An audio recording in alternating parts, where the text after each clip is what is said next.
with the current turn of events, particularly itong nangyari na mabilisang paglalatag ng impeachment laban sa ating ikalawang pangulo, kasabay nitong mga pahayag ng ating pangulo laban sa PDP laban slate, I think this could actually work in the favor of the opposition, technically speaking. And who knows, no? Baka nga ang mangyari nito instead na yung inaasahan nilang 12-0, no? Baka ang mangyari rito repeat ng 2019 na kung saan talagang yung mga pambato ng Pangulong Duterte ang namayagpag sa halalan.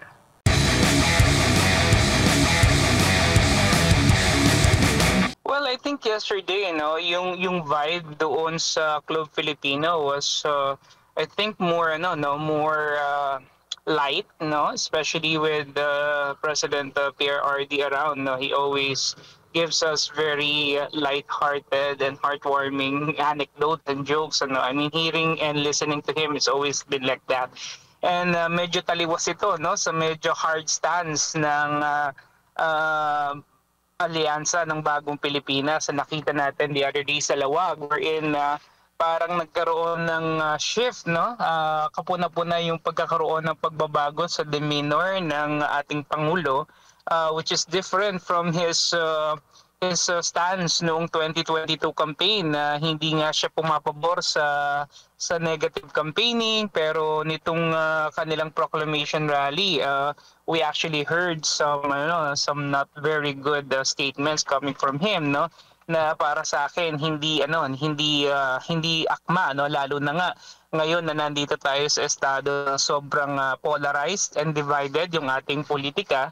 I think this is something that we are not supposed to be hearing, no, especially from the president anymore. And I think what should be laid down, or what should have been laid down, I think, are the stance of the president regarding the issues, and not too much on the personal attacks, no, against the candidates of the opposition. Oo, diretsahan na natin, Prof. Kahapon, yan din yung naging laman ng mga speeches ng mga senatorial candidates po nitong PDP laban under Duterte wing.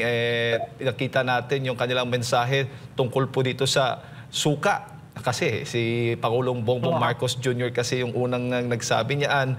At ito nga ay narinig din natin yung tugon ng kampo ng mga Duterte o ng mga senatorial candidates ng PDP laban. Ito ho ba sa tingin mo, Prof, nakatulong sa imahe ng presidente o mas nakasira pa sa kanya?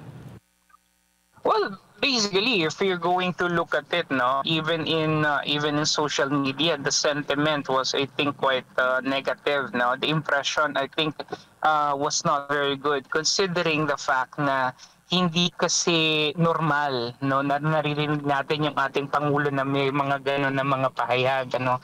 I mean, if it's something that he is accustomed to or that he's always been known for, siguro hindi ka bigla-bigla Pero alam naman natin na ever since naman, ang demeanor ng ating Pangulo medyo mahinahon, kalmado, statesman-like yung kanyang presence, and then biglang may ganon. So mararamdaman mo talaga na sa biglang pihit na to, meron talaga silang meron talagang propaganda na gustong ilatag, And I think this is something that is of course expected since we are in an election season. But then again, of course, in an election season like this, we also want to ascertain yung tinatawag po natin na pagiging natural ng ating mga kandidato at sa mga nag-i-endorse sa kanila. Because the more artificial, yung approach natin sa publiko, alam nila yan at nararamdaman ng taong bayan yan. So, maaaring instead of you capitalizing or leveraging on this, yung pagbabago mo ng estilo, baka kita to ng ating mga kababayan bilang isang pagpipilit sa isang klase ng pamamahayag na hindi naman talaga ikaw o hindi naman sumasalamin sa iyong pagkatao. But again, this is something that is already expected, So wala namang sigurong bago doon. Kaya lang, syempre, siguro the president should have thought twice before engaging in this tussle. Opo, hindi lang daw ininsulto yung mga kandidato ng kabilang panig, kundi ininsulto daw yung mga mahihirap. Yan yung mga nakikita natin mga komento dito, Prof. Sa tingin mo tama din, may punto din yung mga komentong ito? Tama po yun, ano. Actually, medyo hindi nga natin siguro dapat ipagsawalang bahala yung konteksto na ang mga botante natin, kumisan ang pinipili nila yung mga underdogs, ano. Nasa kultura nating Pilipino yan kung sino yung inaapi, kung sino yung mga inaalipusta, doon tayo kadalasan pumapanig because that's part of our culture. So, ang sa aking pananaw, itong mga nagdaan ng mga panahon, ano, lalong-lalo na nga kung makikita natin parang parang David and Goliath ang nagiging labanan dahil nga kung makikita natin sobrang lakas naman talaga, hindi natin may kakaila na malakas talaga yung kanilang lineup. But with the current turn of events, particularly itong nangyari na mabilisang paglalatag ng impeachment laban sa ating ikalawang pangulo, kasabay nitong mga pahayag ng ating Pangulo laban sa PDP laban slate, I think this could actually work in the favor of the opposition, technically speaking. And who knows, no? Baka nga ang mangyari nito instead na yung inaasahan nilang 12-0, no? Baka ang mangyari rito repeat ng 2019 na kung saan talagang yung mga pambato ng Pangulong Duterte ang namayagpag sa halalan. Opo, at yung mismong pag-e-endorso ng Pangulong Bongbong Marcos Jr. sa kanyang mga kandidato sa pagkasenador, Prof, ito ba nakikita sa tingin po ninyo tama ho ba? Or dahil nga siyempre siya ang Pangulo, ang sinasabi po ng iba dapat maging neutral kasi lahat naman ay pinagsisilbihan as the President of the Republic of the Philippines. Well, this is something expected, considering the fact na syempre kakailanganin niya ang full slate niya na pumasok sa Senado dahil nga para maisulong yung kanyang legislative agenda at siya siguro para mas mapadali yung proseso nga ng pag-i-impeach sa ating ikalawang pangulo. And so, like I said, this is something na expected. Pero sa ganang akin, hindi naman doon nagbabatay sa kanyang nomination o sa kanyang pag-endorso yung magiging hatol ng ating mga kababayan. Kasi the midterm elections is always, for me, a testament vote to the current administration. Meaning to say, kung yung kanilang performance talaga naging maayos at naging maganda yung latag niya sa mga reforma na pinangako nila noong 2022, makikita natin yan dito sa magiging hatol ng bayan sa 2019. But then again, if may kita natin din na hindi naging maganda or may mga negatibong apprehension ng ating mga kababayan, masasabi ko parang kiss of death pa nga mangyayari itong kanyang pag-endorso sa mga kandidato na to. Remember, hindi ito galing sa isang partido, no? This is a coalition, no? So yung loyalty rin ng mga kandidato nito maaaring wala naman talaga dito sa partido ng ating pangulo because they just formed it, no? Again, just for to be able to create a slate, no, that will be able to fill up, no, yung tinatawag nating senatorial candidates nila for the 2025 elections. Opo. Prof, bago ko lang ipasa kay partner Admar, kahapon din during the proclamation rally po ng PDP Laban, nagbigay po ng mensahe si Vice Presidente Sara Duterte at inendorso din po niya lahat po ng mga kandidato po under Duterte senatorial slate. Yeah, tama po yun. Nakita naman natin, I think the Vice President is currently in Japan and even if she is not able to physically be present dito sa proclamation rally kahapon sa Green Hills, she was still able to give this inspiring message. And I think this is very important to especially for our candidates na nandito nga sa opposition ngayon dito sa Duterte camp, because you have still the second highest official of the land backing you up. I think malaking bagay po 'yon, not to mention the fact na marami pa rin naman sa ating mga kababayan ang talaga naman nakikisimpatya at umuunawa sa sitwasyon na kinakaharap ng ating ikalawang pangulo. So I think this is a big boost, no, to the chances of the opposition candidates, particularly nga itong mga humahabol sa ilalim ng PDP laban. Prof, magandang umaga. Si Admar po ito. Kabilang po sa naging pahayag ni Marcos Jr. sa kick-off, no, ng sa political rally nila kamakailan, ay nabanggit niya itong mga katagang ito. Wala sa kanila ang mga pumapalakpak sa China at natutuwa na kapag tayo binobomba ng tubig, tinamaan ng ating Coast Guard, hinaharang ating mga mangingisda, ninanakaw ang kanilang huli at bukod pa rin inaagaw pa ang isla natin para maging bahagi ng kanilang bansa. Anong masasabi niyo po dito sa pag-involve sa ibang bansa? Kasi nagsalita na rin po ang Chinese government ukol din dito na wag isama ang issue na yan, lalo na sa usaping politika. Well, hindi natin makakaila din yun, na ang isa sa mga rallying points ng kasalukuyang administration yung hardline stance nila against the Chinese, particularly in the West Philippine Sea. No?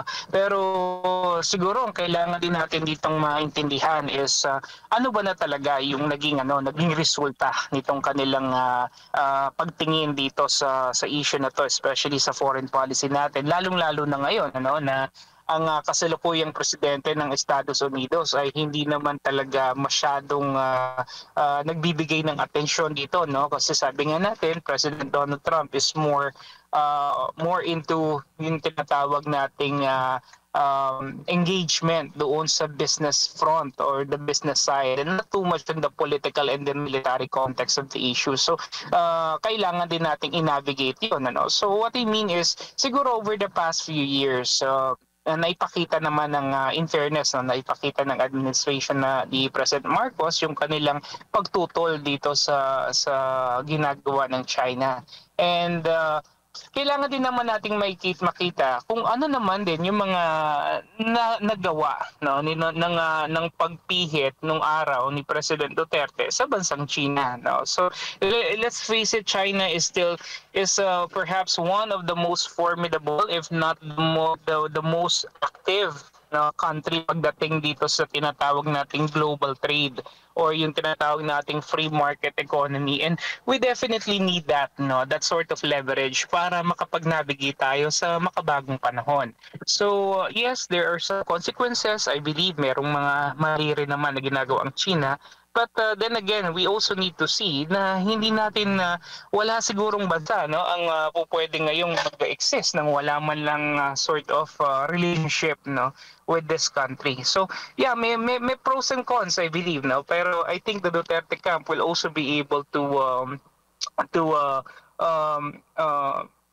state yung mga magaganda rin naman na nagawa ng bansang China sa atin, especially during the time that the President Duterte had a better and more cordial relationship with Beijing.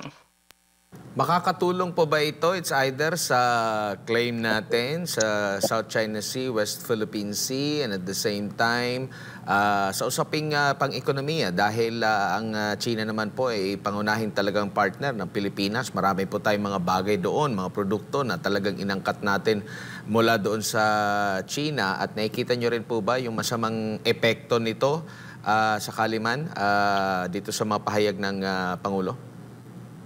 Well, I really don't see any reason kasi why the president needs to parang magnify this issue as something na merong polarizing element.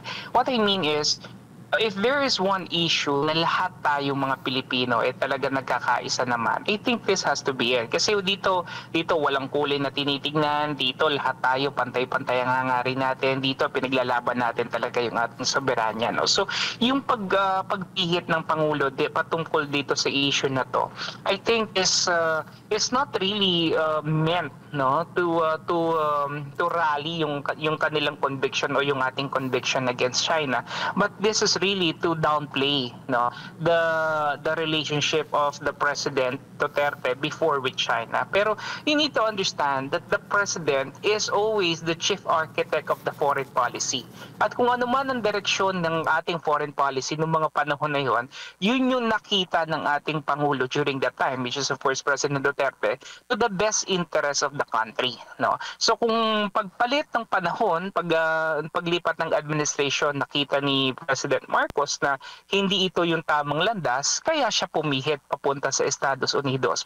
Pero what I'm saying is hindi natin masasabi na totally mali. No? Because everything that the President does, kung ikaw ay nandoon sa panunungkulan na yon at nasa panahon na yon, is something na tutuntungan mo kasi meron kang batayan, meron kang basis, no? And being the chief architect of the foreign policy, you're definitely entitled to the decision, no, that you are to make. So itong issue na to para sa akin hindi na dapat natin inilalatag, no, as a political issue, because in here, sabi ko nga, hindi naman talaga tayo divided because we're all fighting for the same cause, and that is of course our sovereignty.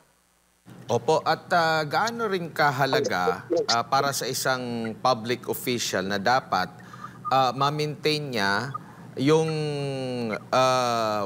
kumbaga maalis yung paghuhusga agad-agad, no? Kasi marami siyang panghuhusga na doon yung pangmamaliit sa kanyang sa mga kalaban nila sa politika, and doon sa kanyang mga naging pahayag nga. Delikado po ba ito, Prof, considering siya ang pinaka mataas na opisyal ng ating pamahalaan, tapos ganito yung kanyang mga naging linyahan, how much more doon sa mga ordinaryong tao talaga? Yeah, I believe hindi naman talaga dapat, no, lalo na ibinababa natin ang aspeto ng politika doon sa personal na level, no. And to be honest, yes, I believe na yung kanyang mga napili na kandidato, masasabi naman na talaga natin na mga higante sa kanya-kanyang larangan, ano. May marami rito nang galing na sa politika, napakatagal na panahon nagsilbi, yung iba rito talagang sikat, no, dahil may mga napatunayan lalong-lalo sa larangan ng showbiz at sports. Pero come to think of it, is this really the kind of politicians that we need right now, di ba? And kung titignan natin yung atake niya dito sa kalaban, dito sa opposition, nakikita naman natin na ang dami dito sa opposition ng mga abogado, no? Ilan yung abogado nila, no? So hindi ko masasabi na hindi qualified itong mga to, because in terms of legal acumen and I believe legal brilliance, mas may bentahe pa nga itong mga nasa kabila kumpara doon sa mga sikat at popular, tanyag na mga kandidato ng administration na wala naman sigurong sapat na kaalaman, ano, lalong-lalo na sa pagbalangkas at paggawa ng batas. Because in many of my interviews, I already mentioned that the understanding of the law, okay, not only in its basic sense, but I think in its more profound and deeper context, is very, very important, especially in lawmaking. Kasi marami sa mga batas na gagawin at ginagawa natin ngayon, okay, kinakailangan talaga ng may malalim na pagtingin at pagkilala, pag-unawa doon sa batas, no? And syempre, malaki yung advantage ng mga sinatawag natin ng mga abogado, no? Kung sakasakali na sila yung mapipili natin, kumpara sa mga artista, sa mga boksingero, mga kung sino-sino man, no, na inilalatag ng ibang koalisyon.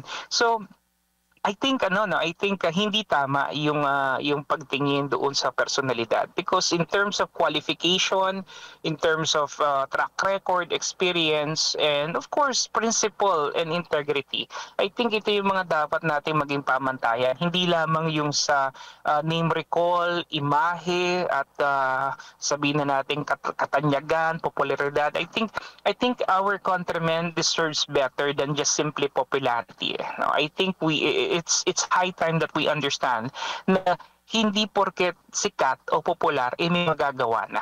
Dahil sa totoo lang, we have already tried these people in the past. No?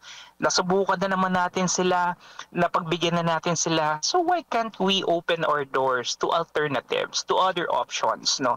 Na baka sakali dito may mahita tayo at may mangyaring maganda. Politics is always about taking the risk. No? And I believe it's imperative that in this election, we could make a stand, no? And take the risk. Kasi dito natin po pwedeng mabago yung landscape, yung kultura ng ating politika para maiba naman, 'di ba? Dahil hindi ako naniniwala na may monopoly ng kapangyarihan at kagalingan ang iilan lamang.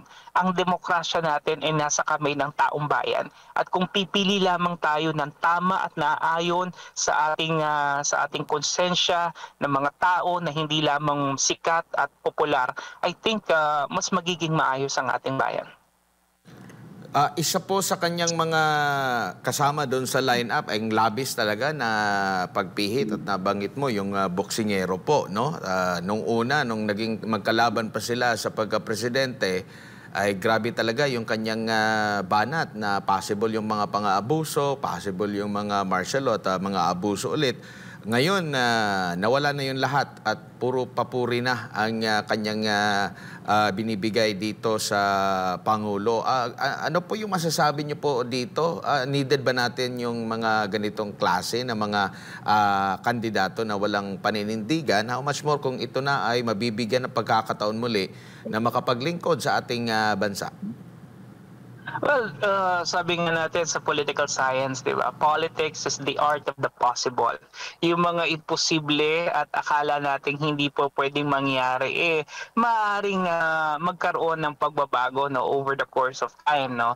Sentiments change, emotions change, predicaments change, yung pagpapahayag ng sariling pananaw, paari rin magbago yan.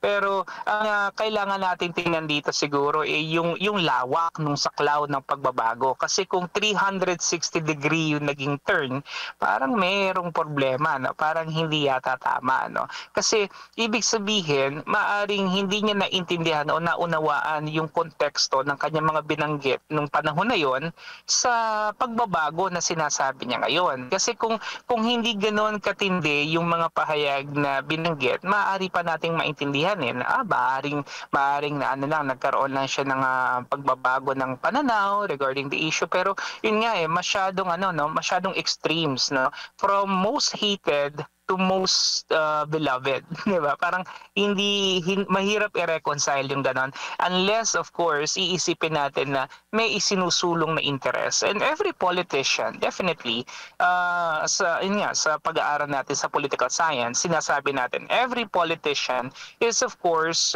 being motivated by the pursuit of their own self-interest. And in an election like this, lalo na masikip itong karera na to, no, para sa Senado.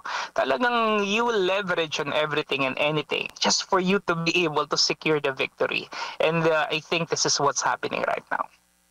Dito naman po may mga problema na ni-raise po si dating Pangulong Rodrigo Duterte. Yung problema sa pagtaas ng presyo ng bilihin, yung kriminalidad, yung illegal na drug. At ang sabi niya, ito yung kaibahan sa kanilang speech. Sabi niya, kung itong mga bagay na ito, itong mga problema na ito, ay kung natugunan ng kasalukuyang administrasyon, suportahan yung mga manok ng administrasyon. At kung hindi, huwag suportahan. Ano masasabi niyo po dito sa ganitong mga pahayag, Prof? Yun, tama naman po yun. Ano? Kung mababalik tanawan natin ng 2019 elections, ano? During that time, the opposition was the Liberal Party. And nakita naman natin na yung 8 kandidato that they fielded in, kahit isa ron walang lumabas. And because during that time, it was the administration of President Duterte. And the first 3 years of the Duterte administration was really profound. It was very remarkable, I believe. No? Kaya nadala to, no? Doon sa mga kandidato na inendorso niya noong 2019, and all of them actually won. So like I mentioned a while ago, it's always a testament vote, no? Pagdating sa midterm election. Ito yung magiging barometro, no, ng ating mga kababayan kung sa pagtansya nila ay yung unang 3 taon ay naging makabuluhan, na ilatag ba ang mga programa, na isakatuparan ba ang mga pangako, kasi kung hindi, ito yung pagkakataon din naman natin na pumili ng iba. Ito yung pagkakataon natin na medyo isaayos yung sa tingin natin ay hindi tama na sistema sa pagpili ng ibang kandidato. No? So, yun ang mahalaga na makita natin ngayon. If this 2025 elections, this will be the gauge whether or not the president actually delivered on his promises in 2022, or medyo ang sentimento bang ng mga kababayan natin negatibo, no, laban sa current administration. Malalaman natin yan sa magiging resulta ng halalan. Kumbaga itong ginawang pahayag ng dating Pangulo ay pagbibigay diin sa mga botante na tingnan ninyo ang paligid at mga ganap, mga sitwasyon. Kung nakapagpabago sa kanilang pamumuhay, yung kasalukuyang setup ay ipagpatuloy na iboto, at kung hindi naman, maghanap ng iba na sakaling makasagot po nito. At ito yung dapat na mapakinggan ng mga botante, hindi yung negative campaigning po, Prof. Tama po yun, ano? Pero syempre hindi lang naman yung nagawa eh. Kasi maaring it might be misconstrued by our countrymen, lalong-lalo na yung mga nandoon sa laylayan, sa mga yung mga masasabi natin hindi talaga nakakaunawa dun sa dynamics ng ating politika. Particularly itong programa ng gobyerno na pagbibigay ng sandamukal na ayuda, no? Yung AE, AX, MAIF, TUPAD, 4 pieces just okay na yun eh. Pero itong napakadami AKAP and all, maaari kasing itong gamitin ng ating current administration na parang rallying point ng kanilang ginagawa. Pero come to think of it, no, is this really a good solution to the problems that we have, especially poverty? No, is this really a long-term solution, or are you just parang giving this dole out to these people at the expense, of course, of the working class, para lamang masabi na may ginagawa kayo? Kasi kung talagang may programa, talagang may konkreto tayong mga inisyatibo at mga reforma na nailatag, siguro dapat hindi na masyado itong mga ganitong ayuda, no? Especially na wala na naman tayo sa pandemya, no? Maniwala pa ako, kung may pandemic tayo, kailangan talaga natin ng mga economic stimulus package. Pero we're no longer in a pandemic, Pero bakit patuloy ang kanilang pagbibigay, So hindi ko masasabi na ito ay isang konkretong programa, kasi wala naman talagang long term na makikita natin na resulta itong pagbibigay ng ayuda, no? So more than this, ano ba talaga ang nailatag, ano ba talaga ang nagawa, yun yung dapat ibigay sa atin ng current administration, at ito dapat yung maging batayan ng ating mga kababayan doon sa pagpili nila, no? O sa pagkilatis nila, kung meron ba talagang naiambag or naigawa or naitulong itong current administration natin na to. Nabanggit mo kanina yung paggamit po ng ayuda. Bigla pong merong isang survey na kinomisyon na survey, at sinasabi na ang mga Pilipino po ay nagsasabing malaking tulong sa kanila yung mga kilalang ayuda, no, program, kagaya ng 4Ps, TUPAD, AX at AKA. Pero unlike sa 4Ps, mas marami ang nakakaalam doon sa 4Ps. The rest, medyo kukonti lang yung kanilang kaalaman. Pero sila ay nagsasabi na malaking tulong ito. ito ngayon yung ginagamit ng ilang mga kongresista na suportado talaga itong ayuda program para sabihin sa publiko, sa pangkalahatan, o tingnan ninyo, nagsasabi ang mga Pilipino na talagang malaking tulong sa kanila. Kailangan pa bang itanong yon kung malaking tulong? Eh, wala naman po sigurong magsasabi na hindi malaking tulong yung mabigyan ka agad ng cash. May dapat pa bang tingnan ng malalim dito ang ating mga kababayan para hindi po sila maligaw sa mga naratibo po, Prof? Yeah, I agree with that, ano? Kasi nga, kailangan maging malinaw kung ano ba talaga ang layunin nitong mga ayuda programs na to, no? And of course, dapat may mekanismo talaga. Kagaya halimbawa ng 4Ps. For the longest time, we've been doing 4Ps and I think it's good kasi conditional yon. When you say conditional cash transfer, meron kondisyones na inilalatag ang gobyerno bago ka maging recipient. Unang-una, kailangan may nag-aaral doon sa pamilya. Yung nanay, kailangan regular na nagpapacheck up sa health center. So these are requirements for you to be able to be a recipient. Pero itong mga iba na ayuda packages, para bang para bang bigla na lang sumulpot, no? Wala namang maayos na mga reglamento, wala naman talagang specific na conditionalities at wala talagang maliwanag na trajectory, no? Or kung saan man talaga papunta. Okay? Halimbawa, kung sabihin na natin, magbibigay ka ng ayuda, okay. Pero tong ayuda na to, kailangan after 1 year na binibigyan ka namin, kailangan nakapagpatayo ka na ng sarili mong maliit na negosyo o sarili mong small and medium scale enterprise. Things like that, no? Na mayroong tangible outcome or may tangible result. Pero kung pagbibigay ka lang ng ayuda just for them to be able to go on with their daily lives, I think this is not good because we are peddling mendicancy here, no? Parang ginagawa lang natin silang sobrang dependent sa gobyerno. And the way I see it, ginagawa ito, no? Para masiguro na walang hindi pagsang-ayon or walang paglaban na mangyayari sa gobyerno kasi nakikinabang sila. Sabi nga natin, you don't bite the hands that feed you, no? Pero sana naiintindihan natin that this ayuda packages is being given at the expense of the so many people na working class, di ba? Yung mga nagbabahid ng tamang buwis, no? Tayo yung bumabalikat nito at yung iba rito inuutang natin para lang ibigay sa ating mga mahihirap na kababayan na hindi naman tayo siguro against doon sa idea ng pagtulong, pero dapat may mga proper guidelines as to why and why are we doing this, ano bang purpose, at hindi lang para kumuha ng political mileage.